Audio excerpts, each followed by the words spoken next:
أعوذ بالله من الشيطان الرجيم بسم الله الرحمن الرحيم قال اهبطوا بعضكم لبعض عدو ولكم في الأرض مستقر ومتاع إلى حين. سورة الأعراف 24 نمبر آیت. قال اهبطوا الله تعالی ورته ویل کوشش د جنتنا بعضکم لبعض عدو، بعض ساسو د پاره د بعض نور دشمنان دي، یعنی ستا اولاد چې کوم دین هغه د بعض نور د پاره دشمنان جوړیږي په اینده وختونو کې،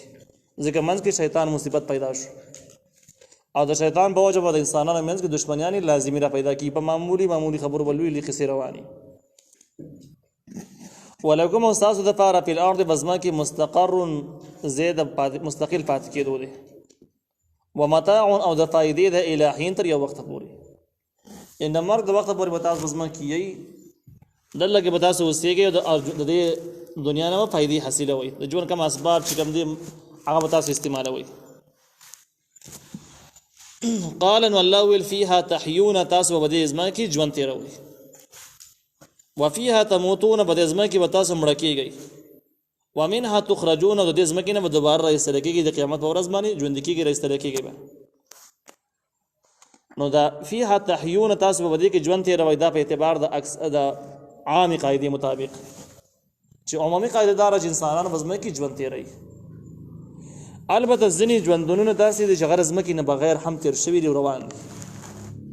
هغه ته خارق العادت یعنی معجزانه ژوند ویل کېږي. لکه ژوند زندگی د عیسی علیه السلام راواخله، عیسی علیه السلام بر اسمانونو کې ژوند تیروي، خو هغه ژوند معجزانه دی، د دنیا په شان ژوند نه دی.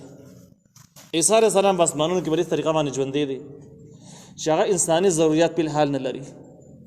هغه چې کوم دی د وخت په تیریدلو سره بوډا کېږي نه، عمر یې په ځای باندې ولاړ دی، تقریبا 15 کالو په عمر کې ځوان هلک پورته ختلی دی او دقه 15 کال عمر والا کس په بیا راکوشي په دقه شان شکل کې به راکوشي، دلته بیا ژوند تیروي په دنیا کې، بیا بس سپینګیری کېږي، د هغې نه بعد به وفات کېږي. دغه ژوند معجزانه دی، دغه ژوند د دنیا د ژوند نه بدل دی، خو عامه قاعده داره چې انسانانو په دنیا کې اوسېږي، دلته کې به ژوند تیروي، دلته کې به مړه کېږي د عیسی علیه السلام نه بغیر. نو دا قاعده عمومي قاعده شوه. د دې ذکر کې دا کم د دنیا ته راتللو او دنیا کې د ژوند تیرولو د وفات کېدلو دوباره راوتلو چې کوم اصول ذکر شو، نو دا ثمره د ونې د خوراک، دا ثمره د ګناه نه ده. مخکې موږ ویلي چې په دې باندې آدم علیه السلام ګناهګار شوی نه دی، بلکې دا یې نتیجه شو.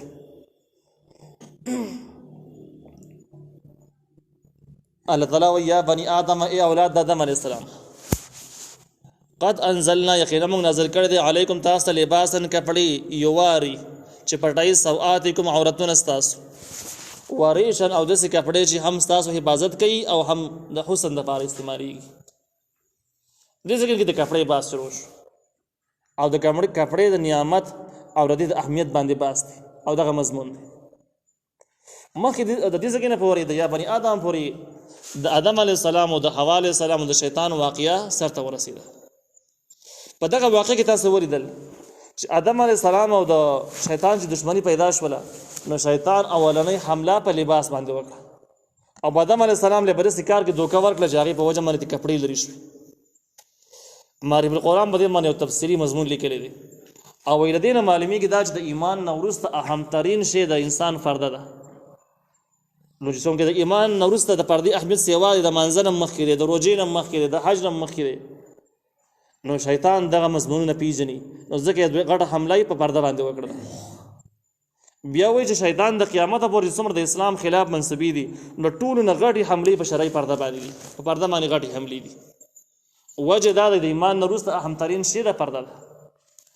نو شیطان خو مخکې موږ ویلي چې لوی عالم و، فرشتو سره اسمانونو ته ختلی و او 1000 کاله عبادت کړی دی، هغه به دې مسایلو باندې د مخکې نه ښه پوهېږي چې د ایمان نه وروسته اهم شی څه شی دی، او دا د چې کله انسان بې پردې شي، بې حیا شي، نو بیا انجام څه وي، په دې مسایلو باندې شیطان ډېر تفصیلي پوهېږي. نو په دې وجه باندې اهمترینه حمله یې په هغه ټیم کې پرده باندې کړې ده او د قیامته پورې د شیطاني منصوبو کې به غټه منصوبه دا چې خلک بې پردې شي، بې حیا شي او د شرعي ماحول نه، د شرعي اصولو نه بهر ژوند تیر کړي. د دې لپاره به د شیطان مستقل نیټورک تحریکونه به یې کار به کوي. بیا دې باندې ان شاء الله موږ په بل ټیم کې بحث وکړو چې بشري احکام باندې اعتراض کوونکي خلک او د شرعي پردې خلاف مهم چلوونکي خلک زیات کم ملکونه دي او دا چې د کم ملکونه چې د دې کې کار کوي دا ولي کوي دومره د دې اثر رسوخ پکې وري سیوا دي هغه غټه وجه چې کوم دانو برمودا تیکون او دجال په باره کې دجال چې کوم کتاب دغه کې لیکلي دي چې کم ځای کې دجال چې پټ شوی دی هغه نه کم ته چې شیطانانو کم غټ اجلاسونه چې کیږي بهر الکاهل کې نو د کم ځای کې چې دوی ناس د شیطانانو مرکز دی او دجال دغه څه چې کوم ریاست جنگیدلې د نږدې د امریکا ده نو په دې وجه باندې شیطانی اثرات په امریکا کې ډیر زیات په نسبت د نور ملکونو باندې او د اسلام په مقابل کې سازشونه او مشورې او پروګرامونه د امریکای ډیر قوي دي په نسبت د نور ملکونو باندې اگر چې په ټوله دنیا کې د شیطان مهم روان دي د پردې خلاف د نور احکام خلاف خو امریکا چې په څومره مخ کې ده د ملکونو مخ کې نه دي ځکه چې د بهلکاهل دغه سره برایزن سره دغه مرکز سره امریکای ریاست په واسطه جنگیدلې او ځکه امریکایان په خواري کوي کوشش کوي چې دغه سره دجال او دغه شیطانی مرکزونو سره برای راست رابطي مونیسي اوس په پورې دغه مهم کې دغه نه درې اتیا جازونه هم ډوب شوي دي غرق شوي دي بهر حال دغه یو جدا مضمون دی نو د ایمان وروسته اهم ترین شی پرده ونه پرده باندې شیطان حمله وکړلې او قیامت پورې به دغه مهم روان دا یو خبره شو د دې واقعي دویمه خبره دا معلومیږي د آدم علی السلام تاریخ دا خبره معلومیږي چې آدم علی السلام اولنی انسان دی الله تعالی د جنتی لباس اغوندولې دی او چې کله شیطان مصدقه دوکه وسو وکړه الله تعالی د لباس لري کو آدم علی السلام بیا لګیا د جنت پانی راچکه پاکستان پټای لدین دا مسله معلومه شو چې ځان پټول او کپړې د انسان فطرتي ضرورت هم دی او فطرتي عادت هم دی ان دا د ابتدا نه واخله انسان د خوخي ځان پټ کی په پرده کی او کپړو کې ځان پټ کړي هم جنتی لباس یې غوستره د دې ځکه نه د هغه فلسفیانو هغه دروغ او منګړت کې رد کیږي چې هغه وایي چې انسان په ابتدا کې یو لغړ حیوان به ترقی وکړه مخکې لاړ کپړې ایجاد کړي هغه کې ځان پټ او بیا په کپړو کې مخې نور ترقی وشو داسې مخکې به روان شو ابتدا کې چې کم دی نو دا چې انسان د یو لغړ حیوان او عام حیوانات شان کې شي دغه د اسلامي تاریخ نه کم چې قرآني تاریخ دی کم چې د آدم علیه السلام تاریخ تاسو واورېدو د دې نه معلومه شو چې د فلسفیانو دغه اقوال بیخي دروغ دي او دا نه حیوان او نه لغړ دا بلکې اول سر کې آدم علیه السلام جنتی لباس اغوستره چې کله د شیطان لري کو دغه نه بعد په پاڼو کې ځان پټاو خو لغړواله به راغله بالکل نه دی درېمه مسله دا معلومیږي چې په کومو ځایونو کې خلک په دې خبره باندې زور اچي چې یاره لغړېدل دا عبادت ګڼي لکه مشرکانو به لغړ طواف کا هغه به عبادت ګڼي نو د دې ځکه نه معلومه ده چې دغه منصبي مشورې د شیطان وي دا شریعت نشي کېدلی ځان لغړول دا عبادت نه دی د اس ترقیم نه د اس کار نه لري په دې صرف شیطان خوشحالي کوي شیطان بده باندې په پرده باندې حمله روان دي نو کله د عبادت په نوم باندې کې مشرکانو بچکاو او کله د ترقی په نوم باندې کې په الحال چې منصب روان د جګر خلک لغړ شي ترقی یافته وي ترقی به وکي او چې کله بکپړو کې پټي پرده کې محفوظ دي نو بیا به ترقی ته رکاوټي نو دا منصبي د شیطانی دي د شیطانی وسوسې دي نو وس دې ځکه کې بندنی سبق یا بني آدم سره ټول انسانانو ته خطاب دی چې انسانانو د پردې د لباس بڑ خیال ساتي دا لوی نعمت د لباس لري کول او د دې خلاف مهمونو ته اهمیت نه ورکوي بلکې داغه بسخ مخالفت کوي نو الله تعالی یا بني آدم ای اولاد آدم علیه السلام قد انزلنا یقینا موږ نازل کړی دی علیکم تاسو ته لباسن د څه کپړې یواري چې پټای سوآتکم عورتون استاس نو د کپړو اصلي هدف د انسان عورت پټول دي وریشن او کپړې د خایس ریش دوه معنی دي ریش چې کوم دی د څه کپړې د هم ویل کېږي چې هغه د صلاحیت لري چې تا د ګرمۍ او د یخنۍ نه محفوظ کی یخنۍ کې هم خراب نشي ګرمۍ کې هم خراب نشي نو دې ته ریش ویل کېږي یعنی کپړې د حفاظت او ریش چې کوم دی د خایس ته زینت ته هم ویل کېږي نو د کپړو دویم مقصد دا دی چې انسان به خایسته ښکاري او د کپړو نه بغیر چې انسان بد ښکاريږي اندسې کپړې اغوستل هم منه دي چې په هغه کې انسان بدنما ښکاريږي د خوشې بک ښکاريږي ولباس التقوا کپړې د پرهیزګارۍ دا به دریم قسم شو لباس التقوا د لباس التقوا کې هم دغه احتمالات علماء نقل کړي دي یو دا د لباس التقوا نه مراد شرعي لباس مراد دی شرعي لباس کې درې شرایط دي یو شرط دا دی چې دا به د انسان هغه ځګنه به ټول پټ کړي چې د کم پټول ضروری دي نارینه چې کم دی د نامنه والا زنګونونو پورې مکمل عورت دی دا به مستقل پټي زنانه د مخ لاسونو خپونه بغیر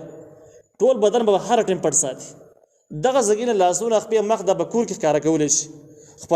خپل کور منځ کې خپلوانو منځ کې خو به عادن علاوه ټیمونو کې د هم نشي ښکارا کولای نو لباس التقوا نه مراد شرعي پرده ده یو دا چې ټول ځګینه هغه ځګینه پټي چې کم پټول ضروری دي دویمه دا ده دغه کپڑے به دومره باریک هم نه چې هغه کې بدن ښکاریږي کم چې یو حدیث کې د قیامت علاماتو کې ذکر شوی دي دوه خبرې شولې دریم د لباس التقوا هغه کپڑے ته مراد دي دریم شرط دا دی چې دا کپڑے بدن ته به دومره ټینګ ور پریوتلی نه چې اندامونه به کې مخصوصيږي ښکارا به کې مخصوصيږي